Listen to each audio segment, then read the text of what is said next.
Ambalema 223 Chrono TV Nyamandabaw foli ni walimando ye aw betaye foya fo aw ka nyamanda yoro la kawla dunne ka foni aw ka jabarani mandi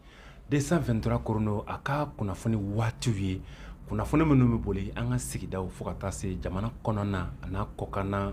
kuna foni seke lakikaw kulu faranyo ka lasi awma ambaw fo ka walimando aw ka nyamanda la k'a fɔ aw ma ko aw bisimila an ka bi bamananga kunnafoni kɛnɛ ka bi ta bakurunbaw olu filɛ nin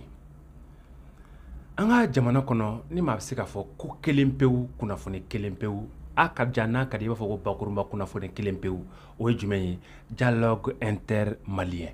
a baaraw daminɛna an ka jamana fan bɛɛ fɛ min ye malidenw yɛrɛ dama ka sigi ka fɔ ye ka maa wɛrɛw bɔ an ni ɲɔgɔn cɛ an yɛrɛ dama laadala ko la an bɛ an ka sigikafɔw kɛ bulonw ni gɛlɛbaw ni denbayaw kɔnɔ cogo min na an sigira o cogo kɔrɔ de ma bawo an ka lawale maakɔrɔbaw y'a ye k'a fɔ fura tɛ min na fiɲɛ tɛ min na o ye a yɛrɛ dama ka kungo fɔ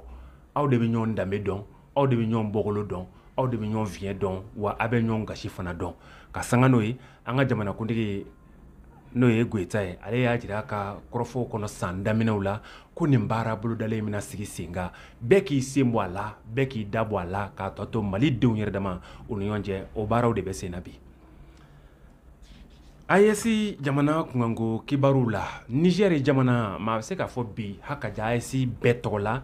alihamudulilayi tabarikala bawo Irisiw ka jamana u ye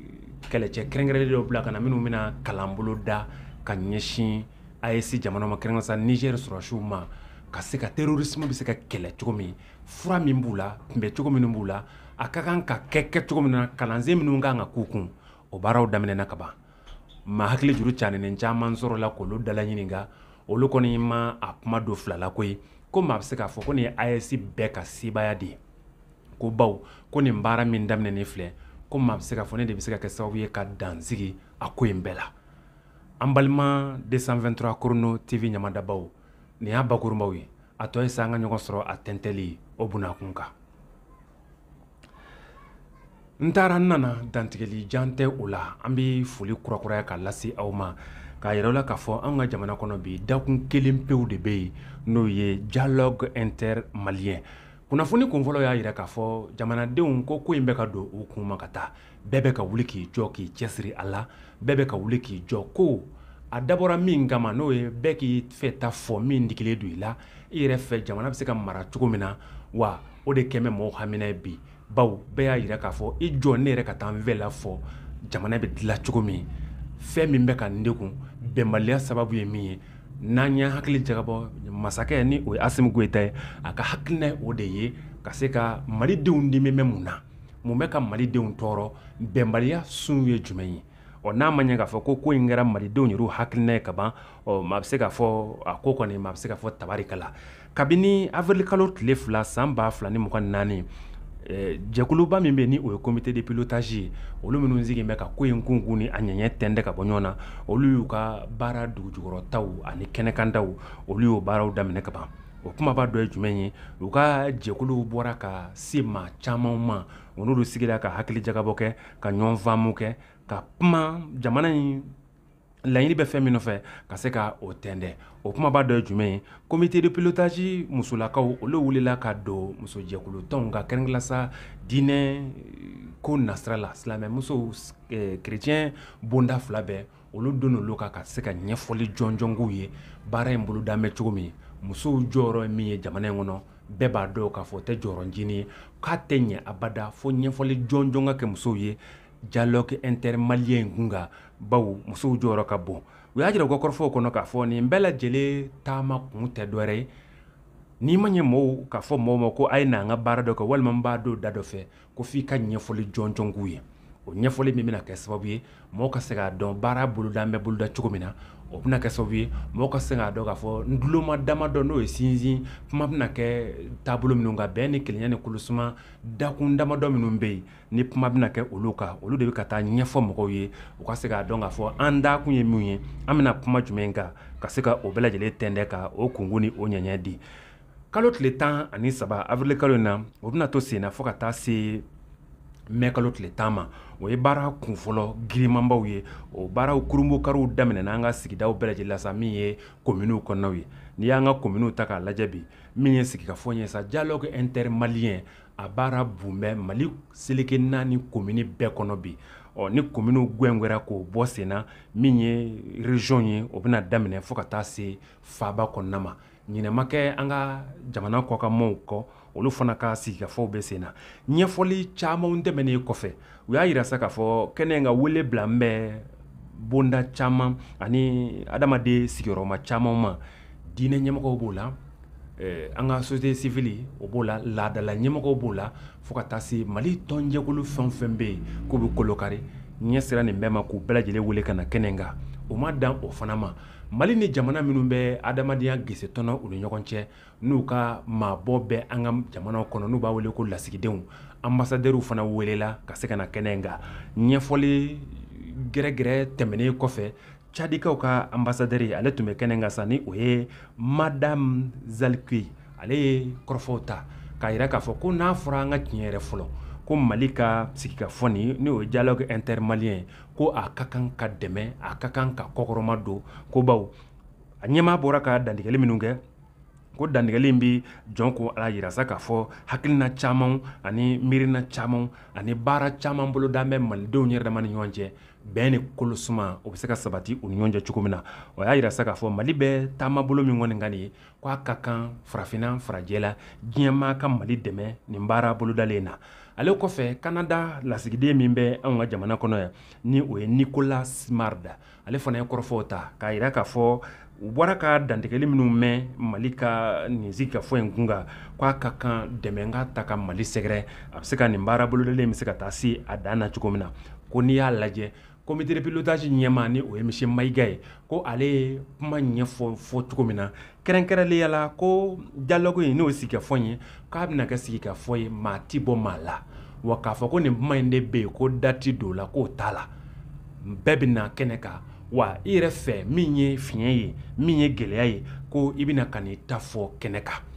maa ma bɔ maa la wa kuma tɛ yen ko nin ma in de ye kuma ye ko min ti fɔ kɛnɛ kan o kɔfɛ min Isufu Mayiga yɛrɛ ni ale ye comité de pilotage maa ɲɛmaa ye jɛkulu min sigi bɛ sigi ka fɔ labɛnko ɲuman kama maa ɲɛmaa ye a y'a jira ka kɔrɔfɔ kɔnɔ k'a fɔ ko baaraw kunfɔlɔw daminɛna kominiw kɔnɔ ka ban ko baw ko kominiw ka cɛbaw olu ye baaraw daminɛ o baara kurumbokaruw kɛra an b'aw lasa k'a fɔ o bɛna to sen na fo ka taa fɔ o baaraw banna n'olu banna waati min na gɛrɛ bɛ sɔrɔ ka kɛ région na komi n'a fɔ an y'a fɔ aw ye cogo min na an b'aw k'a fɔ nin baara bolodalen min filɛ an ka faaba kɔnɔ hakaja Mali kɔnɔ u ye bolofara caman bɔ a la min ye comité pilotage musolakaw ye u wulila ka lajɛ belebele dɔ fana kɛ lajɛ min ni a ɲɛmaaya tun bɛ an ka minisiriso min ni a ɲɛsin bɛ muso ni den ni denbaya ma o minisiri kɔrɔ dɔ ni o ye Madame Mayiga Sina Danba o sigi ɲɛmaaya tun bɛ ale bolo a kɛnɛ ka maaba caman kɛrɛnkɛrɛnla sa minisiri kɔrɔw olu caman tun bɛ kɛnɛ kan i n'a fɔ Walete Aisha Sayi fo ka taa se Umu Ture ma ninnu bɛɛ lajɛlen tun bɛ kɛnɛ kana la ka se ka taa kɛ sigi belebele in seere u y'a jira k'a fɔ u ni musow ni ɲɔgɔn cɛ nin sigi k'o tun bɛ ka boli min kun kan musow jɔyɔrɔ ka bon an balimamusow don an musow don an furumusow fana don ko ka ɲɛfɔli k'u ye sɛbɛn minnu dilan bɛ sigikafɔ in na o tɛmɛnen kɔfɛ ka tila ka sɛbɛn dɔ di u yɛrɛw ma u ka segin ka taa o sigidaw kɔnɔ ka taa a ɲɛfɔ ka ɲɛ u sigidaw kɔnɔ baara in bolo da mɛn cogo min na a kun bɛna cɛ cogo min na musow ka lajɛ in bɛ taa kun cɛ waati min muso caman nisɔndiyara ka foli kɛ ka lase maa fɔlɔfɔlɔ min ma o ye an ka maa ɲɛmaa ye Colonel Asimi Goyita baw sɛbɛn kɔnɔ ko ni a kɔnɔ k'a ni baara boloda cogo ɲɛfɔriw ye min kɛ u y'a yira k'a fɔ Mali mago tun bɛ fɛn min na coyi ko nin de don o tumana k'u n'u seko damajira bɛɛ kɛ olu musolakaw walasa u ka se ka nin ko in a se a dan na ko baw n'a kɛra degun ye k'a degun bɛ olu denw ni u cɛw de sɔrɔ o tumana olu tɛna to kɔfɛ malidenw yɛrɛ dama ni ɲɔgɔn cɛ sigikafɔ in na an b'aw lona k'a fɔ a kɔnɔnaw la an y'a jira u la k'a fɔ baara kunfɔlɔ minnu daminɛna o kɛra sibiri don kalo tile 13 an b'aw lona k'a fɔ min y'an ka kominiw ye olu baaraw daminɛna tile 3 ɲɔgɔn na o bɛna kɛ kominiw kɔnɔna la ka se ka a daminɛ fo dugumana la ka taa a sun kɔrɔ min bɛ min fɛ min ka kan ka kɛ min daminɛ cogo kan ka bila fan min fɛ o bɛɛ lajɛlen baaraw daminɛna an ka commune kɔnɔ la n'aw je jateminɛ kɛ an ka commune kɔnɔ sigikafɔw caman bɛ yen tile saba bɔɲɔgɔnko kɔnɔ n'o banna tuma min na kalo tile 20 ka taa se a 22 ma min ye marabolo kumabaw ye région ani ambassadew ni consulaw sigi bɛna kɛ olu fana ka olu fana ka lajɛw kɛ o mɔgɔw de bɛna fara ɲɔgɔn kan sa u bɛɛ bɛ taa ɲɔgɔn sɔrɔ faaba kɔnɔ ka se ka a barabila fɔli a n'a sɛbɛnw olu labɛn yen nɔ. kunnafoni nasiraw la AES kunkangi barow la an b'aw lɔnni k'a fɔ Niger jamana kɔnɔ nisɔndiya bɛ yen bi o nisɔndiya bɛ boli kun kan irisiw ka kɛlɛkɛcɛ dɔ minnu ye terrorisme dɔn k'a dɔnna kala kari olu ye ɲɔgɔn sɔrɔ Niger jamana kɔnɔ u ka nani kun tɛ dɔwɛrɛ ka se ka na Niger kɛlɛkɛcɛw hakaja AES kɛlɛkɛcɛw k'u kalan terrorisme yɛrɛ a bɛ se ka minɛ cogo min na bɔda min b'a la fɛɛrɛ minnu sirilen don a ko kan ka taa sira minnu fɛ o kalan bɛ Niger an bɛ don minɛ komi n'a fɔ bi an b'aw la k'a fɔ u ye danjɛ ni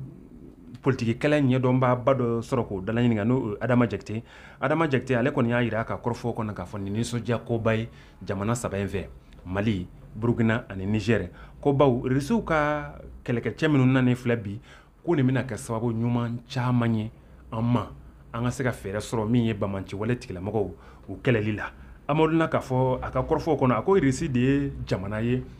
jamana min ni se bɛ a ye bi n'a bɛ baara kɛ ani farafinna jamanaw ni ɲɔgɔn cɛ tilennenya ani hɔrɔnya o bunakun kana la min y'an ka politiki dɔw ma an kana ɲɛ a ka kɔrɔfɔ nin k'o de la ale dan b'a la k'a fɔ jamana caman bɛ yen bi k'o ɲɛ bɔ bɛ anw ka ban Maliba fɛ dɔwɛrɛ tɛ dɛ Mali bɛ ka fɛn min kɛ ani irisi cɛ bi k'o dɔw b'a fɛ u yɛrɛ ka wuli k'u jɔ o n'a ɲɔgɔnna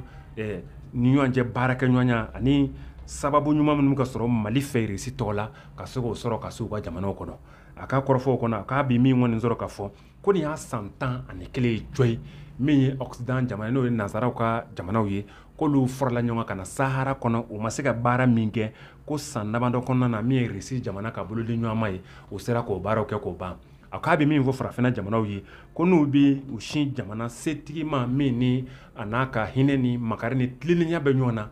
k'o ye irisi jamana ye. An bɛ segin ka na an yɛrɛw ka sigida kɔnɔ an b'aw lɔnni k'a fɔ Sikaso avril kalo tile 6 kɔni Sanubugu la o kɔni kɛra don ye min ni a gɛlɛyara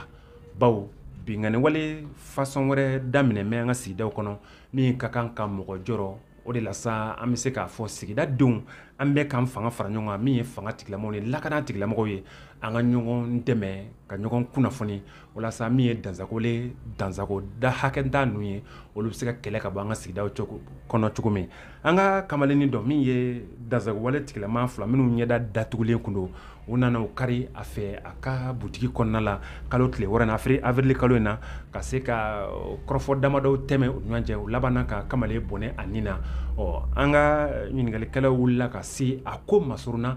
maa minnu ni olu kɛra ko dɔw seereya ye mɛnni da ye mɛn tigila ye olu ye minnu sɔrɔ k'a fɔ an ka jɛ ka an ɲamadaw fɛ Ibrahima Keita ale ka jabaranin siraw fɛ. Bon, vraiment a kɛra vers 21h ka don 22h kɔnɔna na a kɛra ne yɛrɛ kun bɛ kɛnɛma parce que ne ni bitigi yɛrɛ kun ma jan n kun bɛ connexion na comme n y'a fɔ a ye cogo min na bon ne kunkolo kun birilen don téléphone kɔrɔ ne bɛ n kunkolo kɔrɔta yɔrɔ min u nana c'était comme des clients u nana ka don mɔgɔ 2 don kelen ka jan kelen ka surun voilà kelen kun bɛ guloki binkɛnɛ na kelen kun bɛ finman na donc min ka jan o de kun bɛ binkɛnɛ na o de donna kɔnɔna na min ka surun o de kun bɛ finman na o bɛ jɔra kɛnɛma voilà donc jamanja in de donna comme un client ka taa a gɛrɛfɛla la a y'a wele a gɛrɛla la ne y'i ɲɛ kɔrɔta ko action waati yɔrɔ ninnu de ye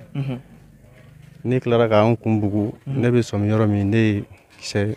mankan mɛn min kɛ ne yɛrɛ fana bolila voilà. Aw yɛrɛ fɛ nin ko in ye wariko de ye walima compte dɔ de don? Ah bon u kɔni taara ni wari ye u taara ni wari ye précisément an b'a jate i n'a fɔ baaraka de don voilà mais an kɔni t'a dɔn min kɔni don voilà.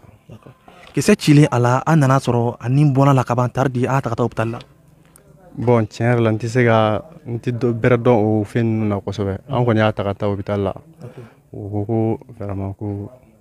a tora la. D'accord. Voilà. A ka quartier in tɔgɔ? Sanbugu 1 50 mètres. D'accord. Bon, ni waati na ne kɔni bɛ min fɔ an k'an janto an yɛrɛ la. Vraiment an k'an janto an yɛrɛ la. Nous les jeunes an k'an ɲɛw dayɛlɛ quoi. Vraiment. An k'an ɲɛ dayɛlɛ an k'an janto an ka quartier kɔnɔna na. Vraiment ça a été un choc pour nous vraiment. Quand j'ai pas les mots pour m'exprimer quoi. Voilà. Précisément c'est un jeune frère mais il est presque en bel âge qu'il est presque. D'accord. Parce qu'il a 27 ans. 27 ans. Bon, Moussoko là il a été fiancé. Okay. Mais la fiançailles a été faite dans leur village. Okay. Mais watim nasa bien le 7 avril 2024. Est-ce que je te le kala falo? Non, totalement que parce que enquête en cours be police ko ka ulu ka enquête fɛnw kɔnɔ fɔlɔ. Okay. Donc ko su tɛ se ka taa tanti ka taa don ten n'an tant que n'olu ma tila ka enquête la. Donc an bɛ k'o de kɔnɔ fɔlɔ. Okay. Voilà. D'accord. Bon, mais mun fɔ autorité mɔgɔw ye hali bi k'u jija. Vraiment k'u jija an ka se ka mɔgɔ ninnu ye. Vraiment o de kɔni ka d'an ye tiɲɛ yɛrɛ la u ka se ka minɛ o de kɔni ka d'an ye tiɲɛ yɛrɛ la. An bɛ dugawu de kɛ sa Alahu Taala bɛ se ka jamana in bɔsi cogo min ni lakanabaliya bolofara cayara ani a warala ka se nin hakɛ na a ka kan sa an bɛɛ lajɛlen ka jɛ ka an bolo di ɲɔgɔn ma ka fara lakana sabatibaw kan walasa nin n'a ɲɔgɔnna bandiya walew u bɛ se ka kɛlɛ ka bɔ an ka sigidaw kɔnɔ cogo min na an tɔ ye mun ye sa ka dugawudenw kɛ aw minnu bɛ k'an ɲamada k'a fɔ aw ni ce a ka ɲamadali la ka tila ka dugawudenw kɛ an bɔra sunkalo belebele na ka seli kɛ an bɛ dugawu kɛ Alahu Taala k'an ka seliw caya an ka baaraw Ala k'u yiriwa jamana in bɛ kolosuma ni lakana ni basigi min nɔfɛ an bɛ dugawu kɛ Ala ka basigi nati jamana in kɔnɔ Ala ka ɲɔgɔn faamu nɔgɔya jamana in kɔnɔ aw ni ci a ka ɲamadali la a k'an bɛɛ laseli nata